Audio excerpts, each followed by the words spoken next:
সামনে যে অংশটা টানছে সেটা বয়লার, পুরো পোর্শনটা বয়লারে, ঠিক আছে। পিছনে তার থাকছে হচ্ছে ওয়াটার স্টোরেজ আর কয়েল। এ ক্লাস ইঞ্জিন বেসিক্যালি এইটার থেকে বড় ছিল, মানে অরিজিনাল স্পিড মোটর এক্স্যাক্ট। এখন এটা হচ্ছে তারপরে ওটাকে যখন আবার রিফর্ম করা হলো তখন স্টার্ট করা হলো জি ক্লাস ইঞ্জিন। জি ক্লাস ইঞ্জিন বেসিক্যালি হচ্ছে ন্যারো গেজ টর্কুলেট।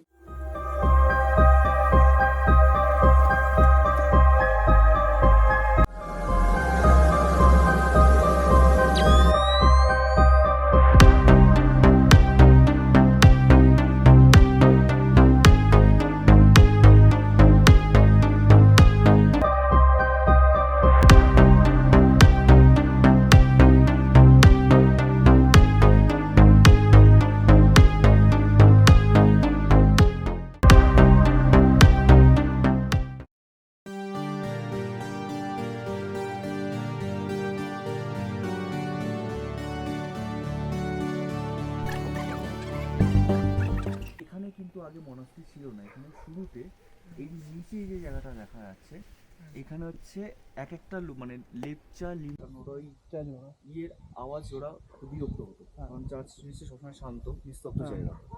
তো তারপরে হচ্ছে তো সব থেকে পুরনো দার্জিলিংয়ের যদি মনাস্ট্রি হয়, তো ভুটিয়া বস্তির একটা মনাস্ট্রি আছে। এইখান থেকে নিচ থেকে নেমে